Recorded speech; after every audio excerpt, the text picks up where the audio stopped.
Yes, the nice guys beat Team India to become the World Test Championship, the inaugural winners of the World Test Championship final. They get the big mace, they get the ball, the golden ball, and the stick. I'm Chirunandan Srinath. You're listening to Atomic Cricket Podcast. I'm joined with Vijay Lokapalli, sir, famous sports journalist, and I'm joined with Preeti Upala. So, ma'am, it's exciting to have you here. Could you tell us what you are basically and to us and our audience? Well, namaste, Srinath, and namaste to this amazing podcast. I'm honored to be here. Pleasure to be here. Thank you for inviting me. I'm based in Los Angeles, in California, and I do many things, but I work in the media, in entertainment. I speak. I have my own show here. I write for various publications. I'm also an actor and a producer in Hollywood and Bollywood. And as far as cricket is concerned, I have my own show that covers cricket, interviewing cricket legends. I'm writing a book on this issue, and I write and speak on the global and the cultural aspect of cricket, the international nature of the sport, and the global game. That's a lot of things. Okay. Vijay, sir, how are you? Hope you're staying safe. Staying safe, staying locked inside the house, can't step out. And it's fantastic to host this show, Chiru, because Preeti gave me an opportunity to be on her show. And I loved it because it was received very well by people. I was always wondering, what is she going to ask me? But she made me very comfortable with very interesting questions.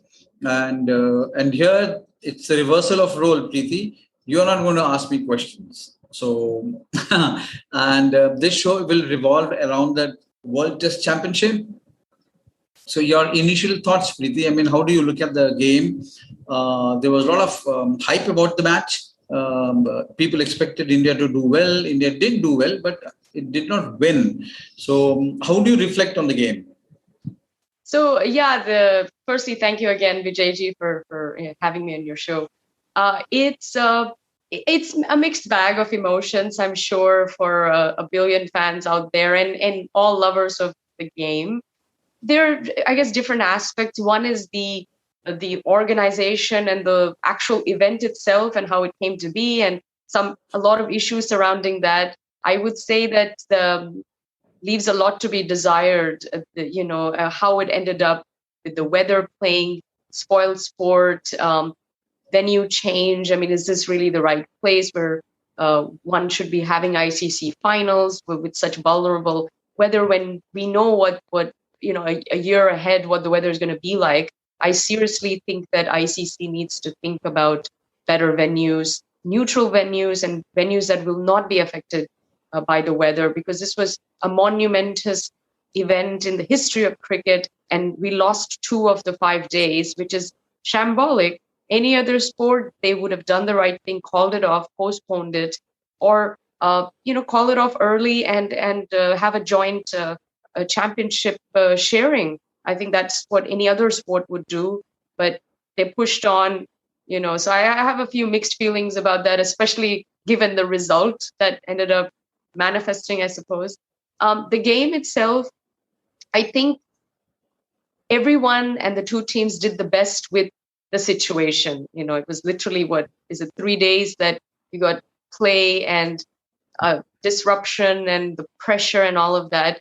The final, the last day, I think, was a thriller, and it was anybody's game, which I liked. And I think India really had its chances until the very, very end. I think until the last hour, the last session. Honestly, it could have gone towards India's favor as well. I think when Kane Williamson said that in his speech, that it was really down to the wire, he was being very sincere because it really was anybody's game. But they came up with the goods at a crunch time when we didn't. And that's belief and nerves and get the job done. And I think we can learn from that aspect of how they played the game. But well done to India. I think England has always been our Achilles heel, and I can proudly say that I think India now is not going to struggle in English conditions. I think we have what it takes, and very excited about this upcoming series that's coming up. Yeah. Thank you, Preeti. Very, very insightful thoughts. Chiru, what do you think? I mean, Preeti was disappointed that it did not go on well. The 2 days were rained off, and the venue could have been better. Maybe the timing could have been better. So, what are your thoughts? Yes, sir. I was disappointed as an Indian cricket fan, but since we are doing this podcast, I got into more feeling of being an analyst. I messaged you yesterday, right? I was like, now I could support both teams. I could see the positives from New Zealand as well as India. So I saw positives from both sides, and New Zealand were excellent, especially their bowlers, Kyle Jameson, and they did a lot of homework before they come into the game. They read the conditions really very well. They went in with five pacers. India took two spinners, but they didn't work out. And as Preeti ma'am talked about those venues, right? There is a big debate about this venues where it should have been played. ICC should have decided it and planned it well. Yeah, it was a fault from them, but at the same time, the 6 days, the reserve day did well, right? At the end, it got us a deserved winner. So, not much criticizing of that, but I think they should have done better. Maybe at the UAE, they could have played the final. At the same time, I'm a little disappointed that India lost, but there are a lot of learnings from this. Now, the England tour will come up, and I think they'll come big. Good. Preeti, there was this. The thought was that the match was shifted, and there was a lot of criticism for ICC. But the fact is that they were forced to shift the venue because to have it at Lord's would have meant very hard quarantine for the Indian team. Because what happened was when they picked Lord's as a venue, UK did have a lockdown, and honestly, they were not prepared for this kind of situation because of the COVID. But since India was on the red list, they were forced to do this hard quarantine, and that wouldn't have been advisable for the team because they would have got only 20 minutes of practice daily. That is all. So keeping that in mind, they had to shift it to Southampton.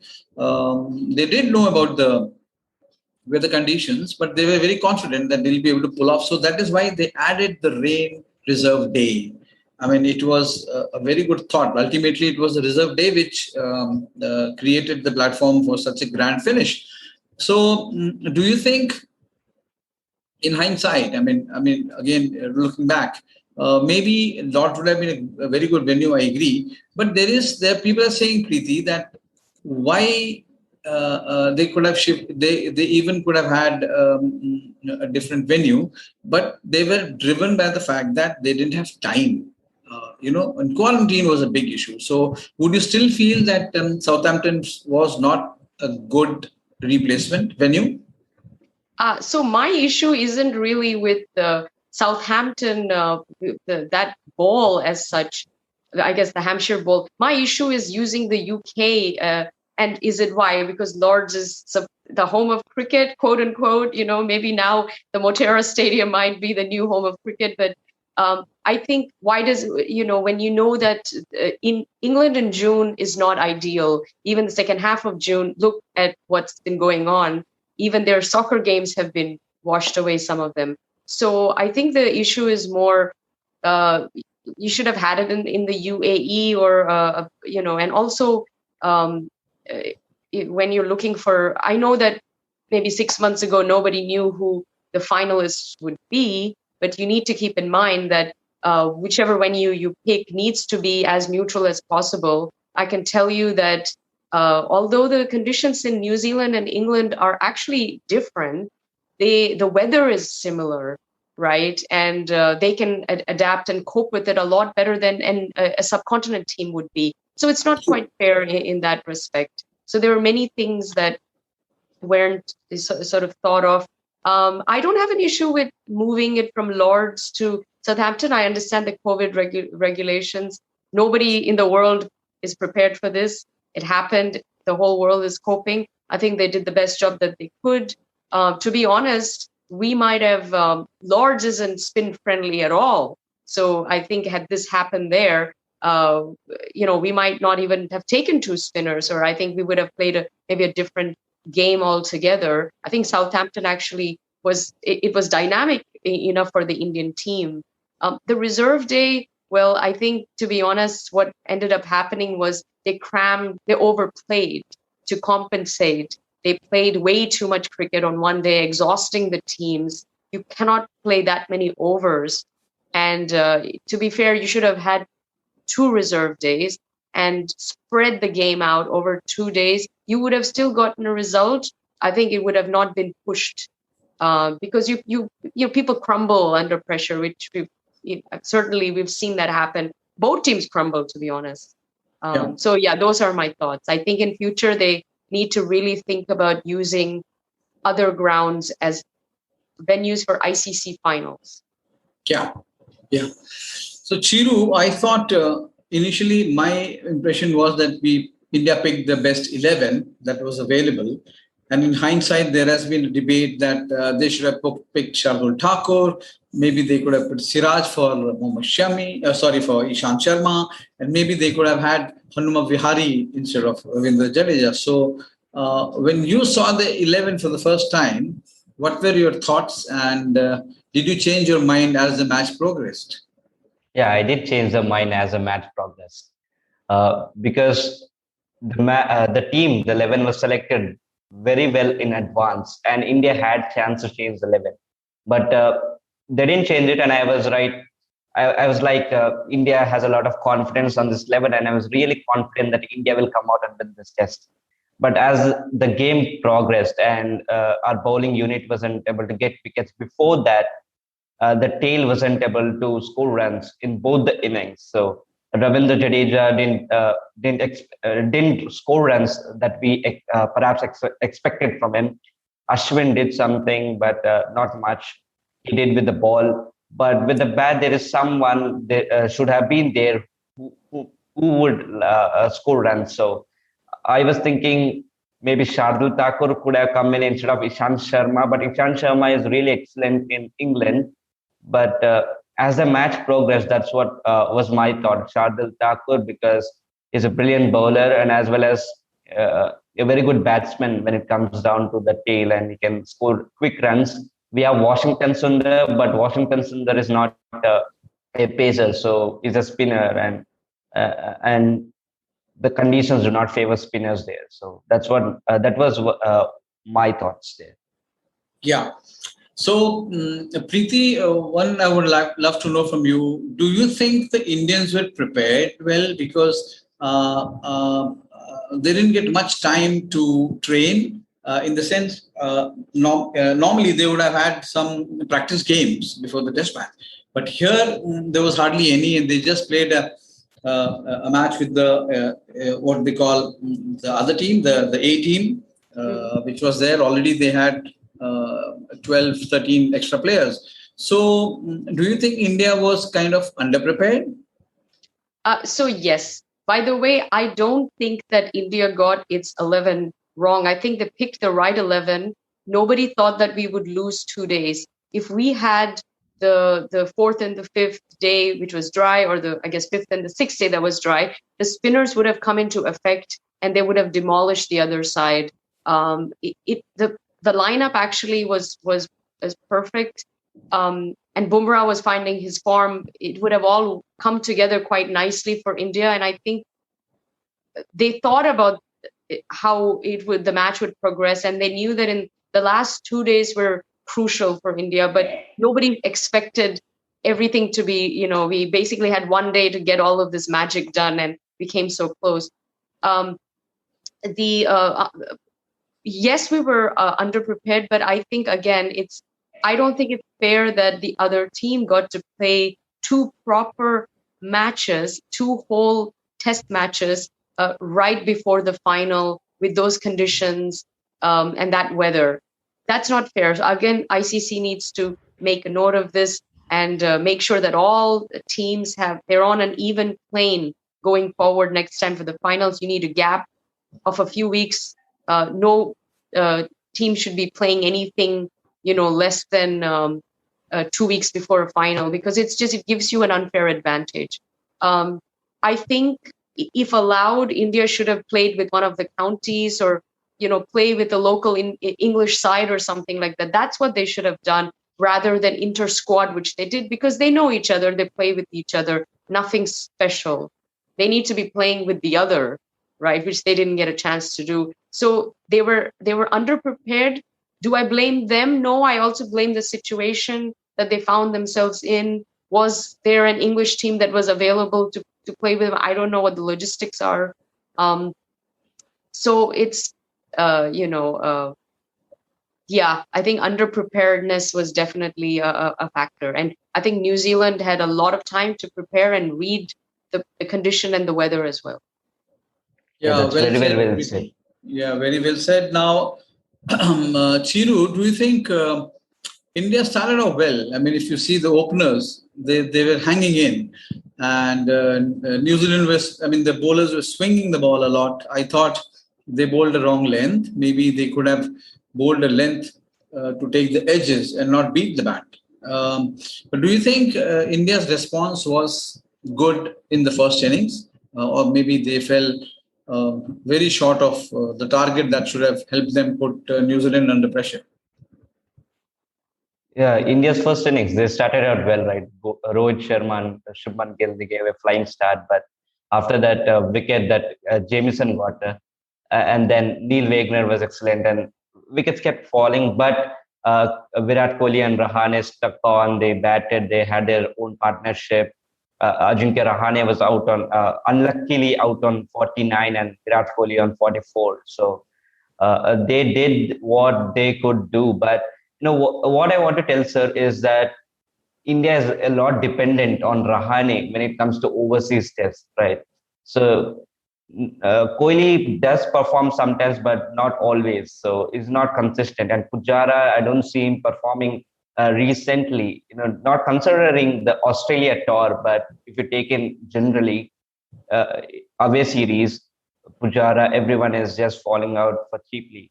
So I think there's a lot of pressure on Ajinkya Rahane and the middle order. So I think India should have strengthened their tail, but India did have some thing when they went into day 3, but they lost their wickets, and then New Zealand batted well. They didn't get India didn't get wickets initially. Conway and Latham batted really very well, and once we got wickets, we kept getting them, but at the end, the tail, Tim Southee was brilliant, and that tail was excellent. Not if you compare it to India, that's really very good. And they scored their runs, they got the lead, and then when India came out, were asked to bat. In India, response they didn't give in a tough competition. They kept losing wickets. Pujara, then Rahane, then Kohli, and everyone kept going. But sir, I wanted to ask you on this, right? Jamieson to Kohli. Jamieson got Virat Kohli two times wickets, right, in the 2 innings that he has faced, and it was like a proper planning. He kept bowling at consistent lengths, and then he'll give a surprise, and then Virat Kohli just edges it and goes to the slips, and he's caught. So. There is a lot of planning with what New Zealand bowlers did. I expected India to do that, but they didn't do that. But Jamieson to Kohli was excellent, sir. So if you can talk on that. Of course, it was the high point of the game. I mean, if you see Virat Kohli, one of the finest batsmen of this era. And Jamieson, with his height, he was bound to trouble any batsman. And here he bowled such a beautiful length. He was able to bring the ball in, take it away, and he kept Virat Kohli guessing. I mean, if you see the first innings and how he got him in the second innings, they were most crucial strikes, match swinging strikes, if you ask me. And Jamieson was rightly just the man of the match. but yeah, it was a very fascinating battle, and how he got Pujara also. So I'll go back to Preeti again. Preeti, do you think I was very impressed with Conway, because after the brilliant start he had to his career with a double hundred at Lords against England, don't you think he laid the foundation, because it was so difficult to bat with Latham was around until Ashwin came and made that initial breakthrough in the first innings. Conway to me looks a batsman who will go far in times to come, and he reminds me of the good old traditional cricketer Preeti, who builds his innings, and he puts value to his wicket. So, what are your views? Wonderful. Yes. And what a story, coming from South Africa, playing, for the universities over in Wellington, and going through that whole qualification process that they have there to be able to represent New Zealand. I think it's always fascinating when you have, players from other countries who do that. And we see a lot of the South African players playing for either England and now even New Zealand. So a great story. Yes, what a great debut. Nobody, could ask for a better one at Lords against England in very tough conditions, I must say. He did very well. I think he's solid. What I see with this New Zealand team is they have a game plan. They stick to it. They execute it. With the Indian team, there was no game plan. I didn't see that. They were very much like, obviously they had some vague plan, I suppose, but it wasn't solid. Like the bowlers weren't. They knew who to target. Okay, Ashwin targets left-handers. That's great, and he did get both of them out. But beyond things like that, you need to be more sort of decisive. About how do you get the person out? You keep bowling that certain line, the length, and those shots have the your field positions and so on. And I just didn't see too much of that. But Conway, I think, has a great future for New Zealand. Because of the they don't have 2 or 3 sides like we do. So their players play a lot, and they play across formats. So I think he's going to get a lot of good experience. I'm not surprised if we see him in the IPL one day. That'll be interesting. But I think he's going to do well for New Zealand, and I think the New Zealand way is going to suit him fine. I think he's going to fit in very nicely with this team moving forward. And you have a few senior players retiring, so his timing is, I think, impeccable. Definitely. You're absolutely right. His timing is beautiful. Chiru, again, looking at the Indian combination, do you feel that you had the combination right, the composition right? Maybe I would have picked the choice of 3 seamers and 2 spinners. Do you agree with that? Spinners, because they both could bat. I would disagree, because, as I said, I agreed when we went into the game, but as the game progressed, I think we needed Shardul Thakur or someone like them, because the composition, if you ask me, Ashwin is brilliant. So if we had Ashwin, and we would have left out Jadeja and put in Shardul Thakur, who's capable with the bat, or Ishan Sharma he didn't have a bad day, not much as how Bumrah had. So maybe Siraj would have come in instead of Bumrah, but we never expected Bumrah to go fail like that. But it happens. It was not his week, right? 6 days.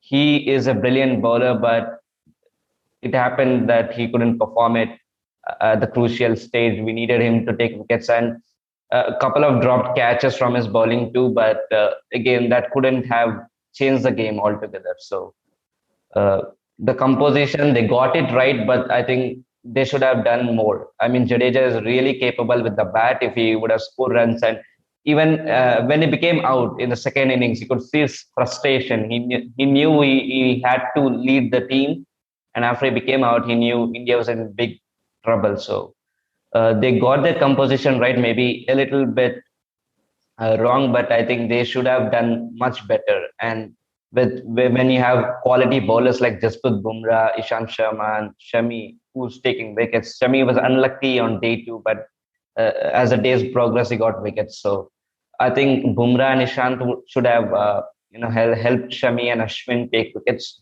That should have been a thing, but they didn't have any practice game or any warm up game before that. It was just intra squad. So uh, another point to tell about that. Yeah.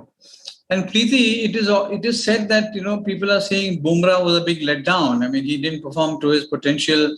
Do you think it's fair to put pressure on just one individual for the defeat? Because there were others also who did not perform, but they are pointing out, most critics are pointing out that Bumrah was not able to deliver. So I think it's very unfair. It's one of game where Bumrah did not bowl well. So your thoughts? Yeah, that's a great point. I think it's ironic that the India's best bowler was the perhaps the reason why we lost. I mean, in hindsight is a beautiful thing. Nobody saw that we would lose 2 days. One day, even I had checked the forecast. I knew we would lose the Friday, which is a shame. They should have just pushed the game forward, 5 days. But then, so yes, I think what people are forgetting is it's the bowlers that actually delivered. To be honest, if it wasn't for Shami, we would be out of this a long time. He brought us back into the match. And even on the last day, if anyone was going to win this for India, it would have been Shami, right? And ironically, the spinner ended up doing very, very well. Ashwin did well. So Bumrah, towards the end, he was really finding himself, which was great. He just had a bad day at the office. He just didn't have a great week. It sucks that the final was happening that same week. It's just bad timing. But I think we're forgetting that what about the batsmen? What about these star batsmen that we have? You're putting now so much pressure on the bowlers to overcompensate and bowl out a very, very formidable team. And did they bowl them out. We did incredible with getting so many wickets too. But I think the real problem is not our bowling department. It's our batting department. And to be honest, even the fielding was awful. We dropped some very crucial catches that could have changed at different points. Blaming one person, if you're going to blame anyone, I don't think Bumrah is the answer. I think there are other people you could point fingers at. And I agree with you. He is, didn't fire this time as we thought he would. But you have to nurture him and keep supporting him because moving forward and even in English conditions he is going to do well. So he's not the reason why we lost. There. I can name you 10 other reasons. I don't think Bumrah is at the top of the list. Thank you, Preeti. Yeah, I mean, obviously Bumrah was off color, so maybe it did cause bowling problems for the captain. But I mean, if you see, we'll call it a collective failure, no doubt. I just want Chiru to talk about Kane Williamson, the batsman, and a fantastic leader. And then I'll go back to Preeti also. I would love to know from her what she feels of Kane Williamson. So, Chiru, your impressions of Kane, the batsman. So I will talk about Kane Williamson as a captain more than a batsman. So batsman, he's currently number one ranked test batsman. Now Steve Smith displaced him, but still he is one of the greatest of all time test batsmen. The way he slices the ball very late is really pleasing to see. At the same time, he's scoring really good runs. In the first innings, he scored 49, and in the second innings, he came and he scored a 50. He was knocked out on 53, so he scored the winning runs. He got New Zealand the trophy, and his captaincy is really we need to appreciate him for his captaincy. The way he got in the bowlers, the right composition.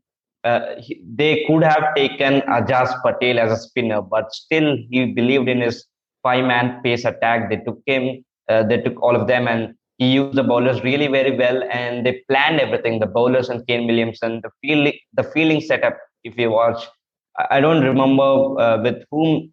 I think yes, it was for Shami. So Shami had got a top pitch and he got a 4, and the next ball he just put a fielder at I don't know the actually the fielding placement, but he gets a wicket there. So the fielding placements and everything is planned, and he's one of the greatest captain. And like 2019 Cricket World Cup, they lost.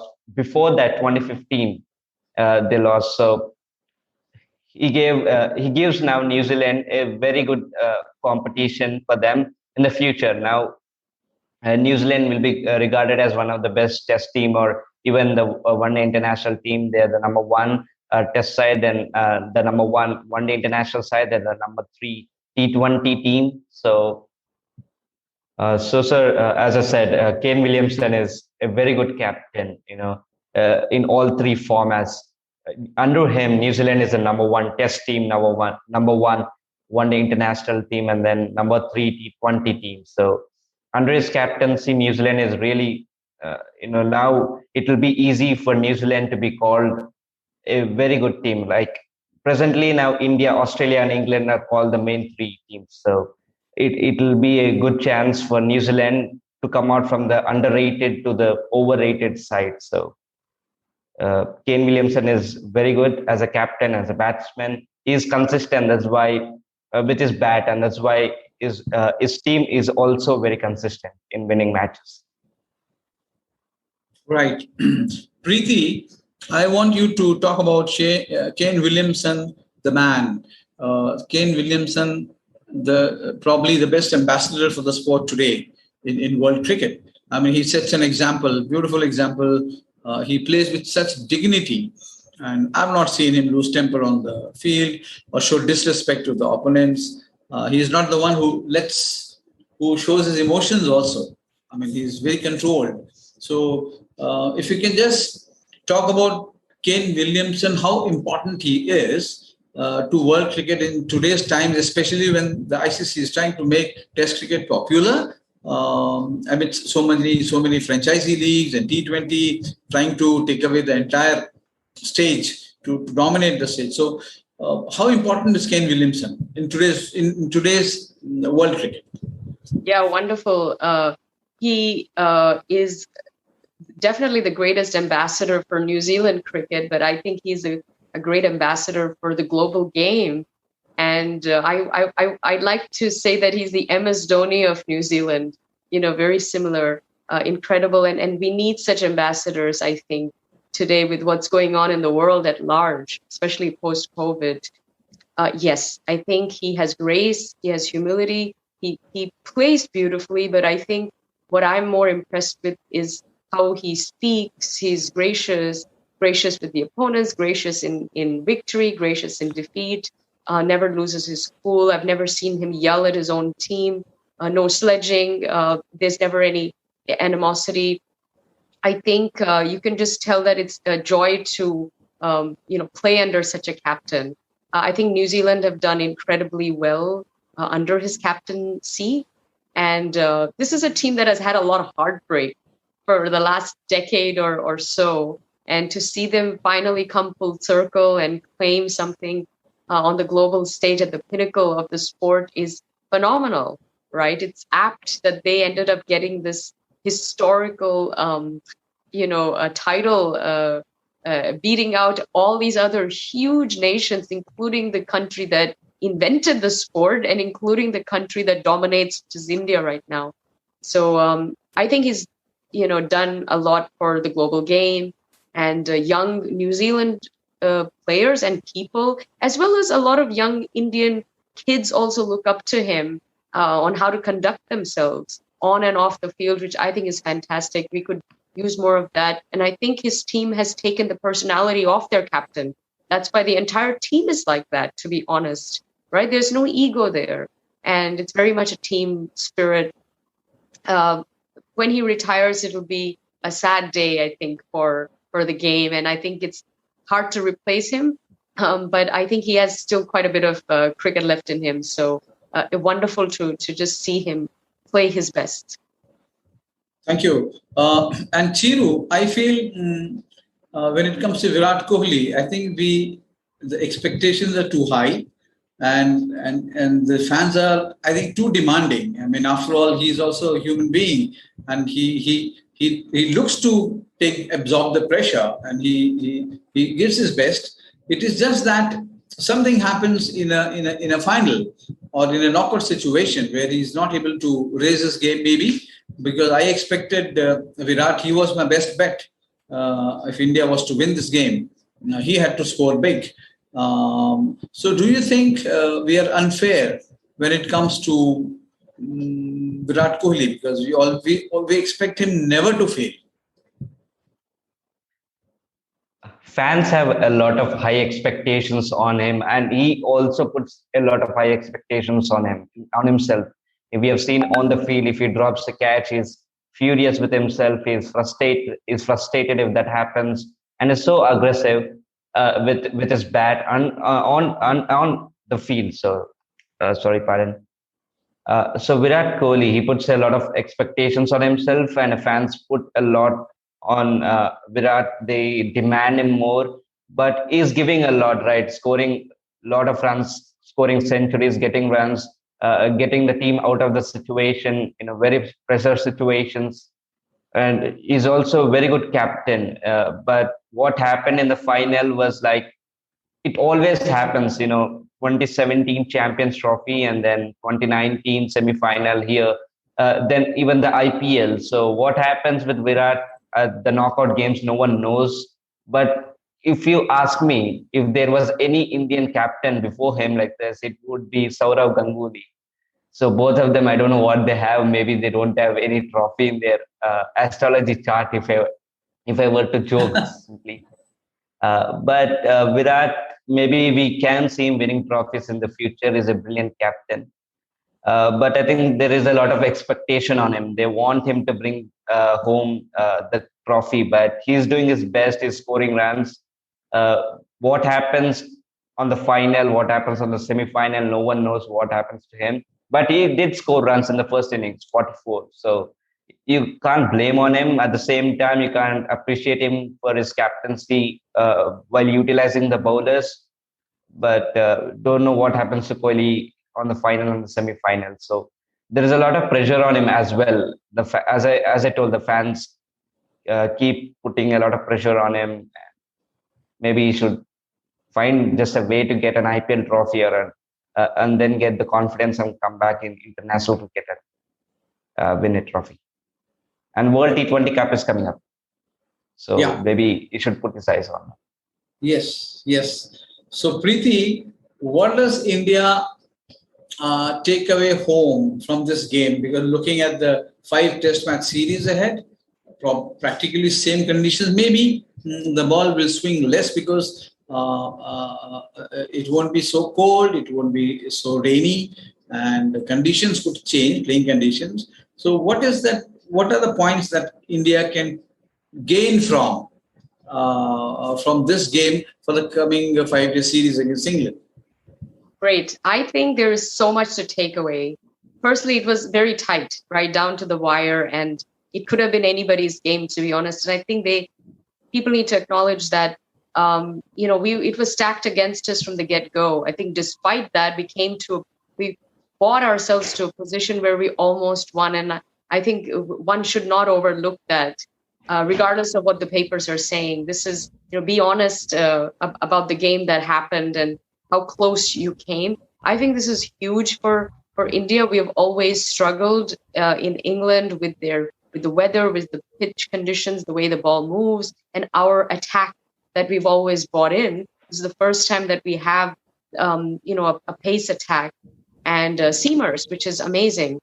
And I think moving forward, this 5 match series against England in England is going to be phenomenal. And I am predicting a draw or a win for India here. I think they're going to go the distance because they have the goods. And I think the openers, you have to stonewall the new ball and their fast bowlers and there's and England is a similar attack. So I think for our openers that they were able to do this on the first day, they have to continue that, because I think what happens is we always have this middle order collapse and then the whole thing goes away. So I see them holding strong. I think our bowlers are going to have a field trip spinners as well as our pace attack. Look, the squad is quite larger. They're going to have a different combination probably for each of these tests, which they should mix it up a little bit, see what works for against England. Try a few combinations. But I think it's going to be excellent. Spinners are going to do their magic. The pace attack are going to do their thing. Great opportunity for the batsmen, especially the young ones, Gill, Rahul, Agarwal, so on, to really get some runs under their belts. I mean, these conditions favor them. I'm a little bit disappointed with Gill, to be honest. He hasn't quite fired. They're putting a lot of belief in this young man. I think he has the ability, but he needs to prove himself. He shouldn't be an in. To be honest, I think it was the wrong pick for the opener for this final. So, this is a chance for them to show, I think, what a strong team they are. The weather is going to suit them better. And I think it's going to be a great series. And they should be proud that they were able to overcome the obstacles that they've had in the past. And England should not be a disadvantage to them moving forward. Then they got all surfaces, all conditions covered. So they should be a versatile team that can play as well in Sri Lanka as they can in Australia and England. Good point, Preeti. Chiru, just a couple of questions more before we wind up. Looking at the World Test Championship and the whole cycle, so do you think the best team has won the title?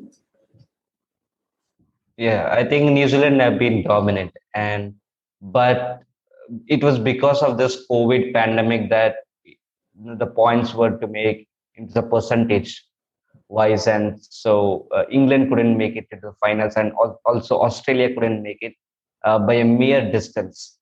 So I think New Zealand are the best test team. That's what I think. But New Zealand deserved. That's what I would say. That's all.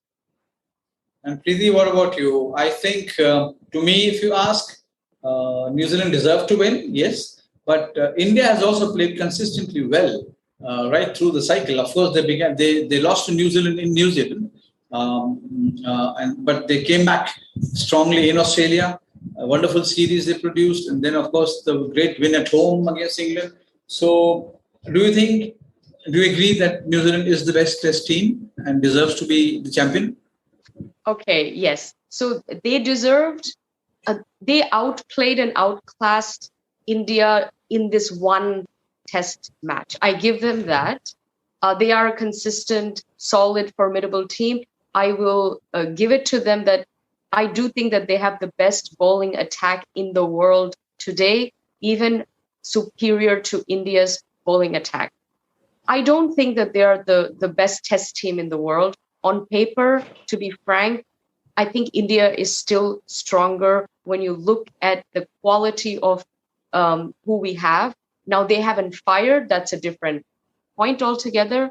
But I think we still are the greatest test team. I still think so. And also, this final was played in a venue that I would slightly gave New Zealand a slight advantage. And I think you need to be honest about that. To say that it was even and fair is disingenuous. It was stacked against us from the beginning. I wouldn't say by a mile, but a little bit. They had an advantage. The conditions suited them a little bit, and they were excellent, and they delivered, and they got the job done. We had a lot that we even had to overcome to even come on a playing field, Now, also, I think to be the best test team in the world, you have to be a great and win away from home. New Zealand, most of their victories came at home. India had a lot of away victories, which is important. And also, I think to be the best in the world, you have to play in all surfaces, which I don't know New Zealand's record in the subcontinent. I doubt it's that good. Can they beat India in India? I don't think they can. So, but India has beaten other countries, and India came close to beating them in England. So I still give the best test team prize to India. I think they really are the best. but they need to do a lot of work and prove to the world why they deserve that, because a lot of people can say New Zealand, well, they are the champions now, so what makes you think that you're better than them, right? Um, and I think the way that the points went, they had lesser points than some of the other teams, but because they won more of those of their games, it pushed them up. But they deserve to win the final. I will give them that, absolutely. Right. The last question to you, Chiru. Now that the test match is over, do you think you will follow the coming cycle with equal interest? And what is it that you're going to look out for? For the World Test Championship series, Yes. right? So Yes.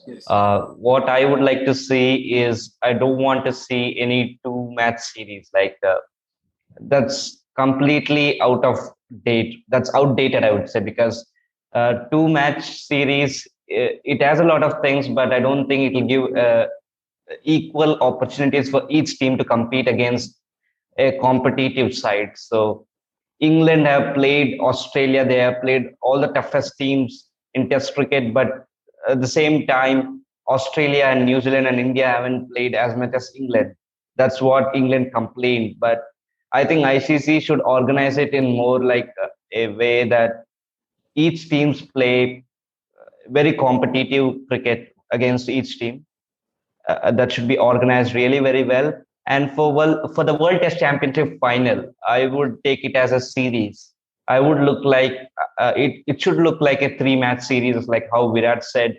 And remember, sir, I said it in a Twitter space as well. So before the World Test Championship final started, I made this point in the Twitter space. It's not now that India lost that I'm making this point, but because I think that is not one of test can't decide a test champion just like that, because they are playing a lot of series, and maybe a three-match series should decide the champion and the number one test team in the world.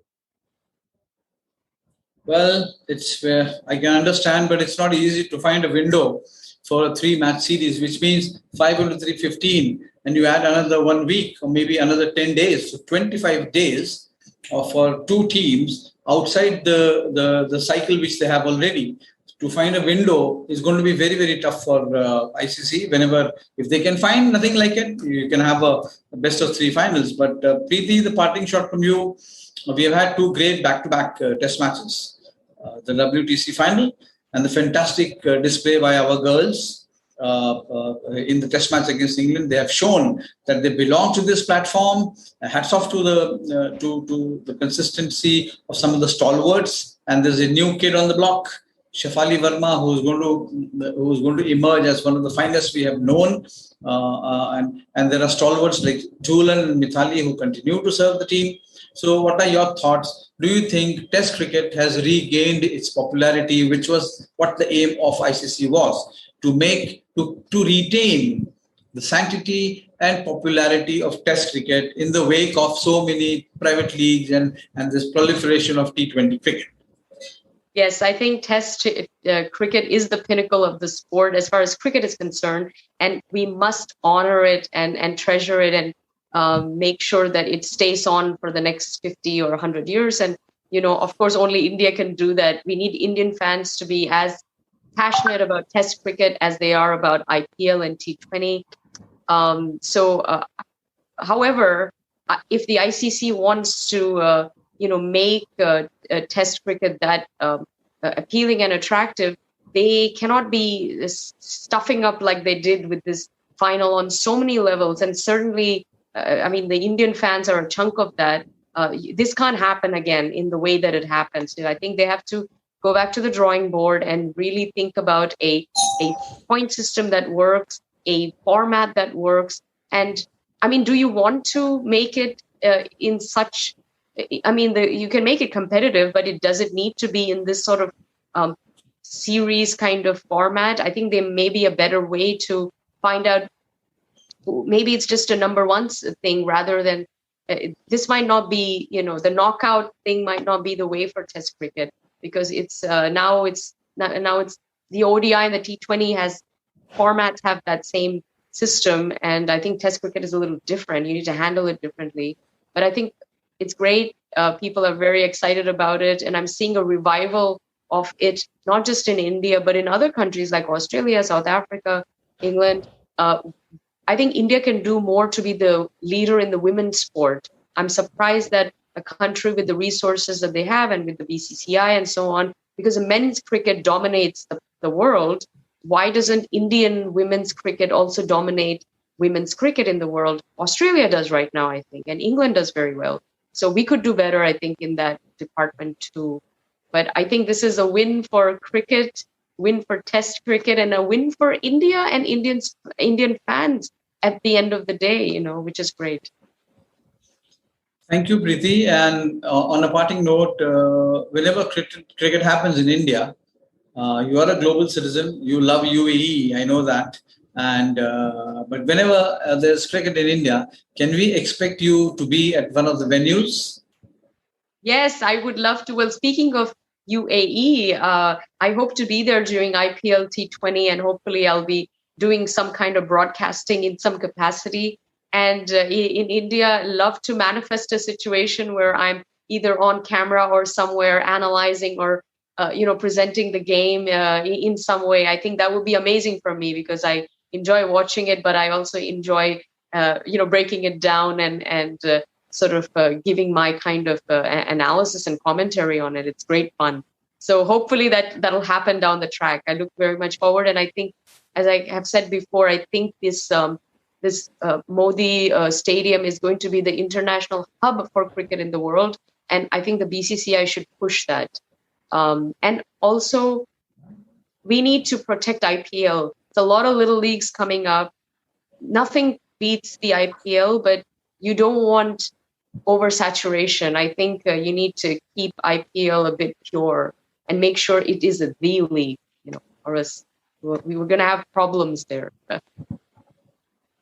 Thank you, Preeti. Thank you very much for being on our show. It is a show which was conceptualized by two youngsters, two 15-year-olds, Chiru and Krishna, who unfortunately is traveling, could not join us today.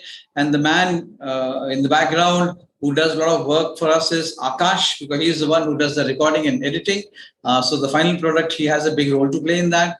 And thank you very much. We are delighted, privileged to have you as a host. And we look forward to having you on our show again. And thank you very, very much. Pleasure to be on the show with you, Vijayji, and great to meet you, Srinath and Akash, and look forward to being back on your show again soon. Thanks a lot. Thank you. Thank you.